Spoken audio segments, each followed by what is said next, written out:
somewhere between 70–80% of the new jobs in this country. And today we're all suffering. So do you think if the financing situation changes, we will see a pickup? You know, I'm not, oh, absolutely. I mean, we have franchisees ready to expand. We have 2,200 franchisees, and on average they have two offices apiece.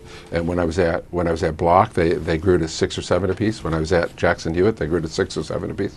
So we have franchisees that are just dying to grow, but capital is hard to come by. I want to ask you back to tax policy for a moment. Do you really think they'll be able to simplify the tax code in Washington? I mean, when we get through the immediate, that's supposed to be what's next on the table.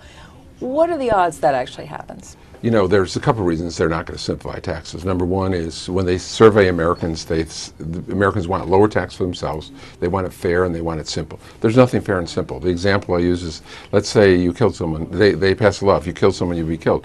What happens if I killed someone in self-defense? What happens if I'm defending my family? As soon as you have exception, you have complexity. And the thing people don't understand about flat tax is it's regressive. It hurts the poor.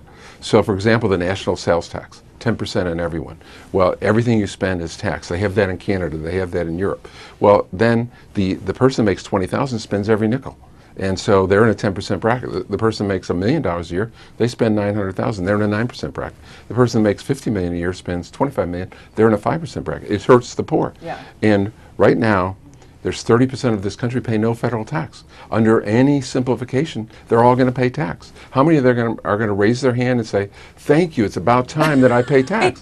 I'm tired of those millionaires paying 60% of the tax. It's my turn.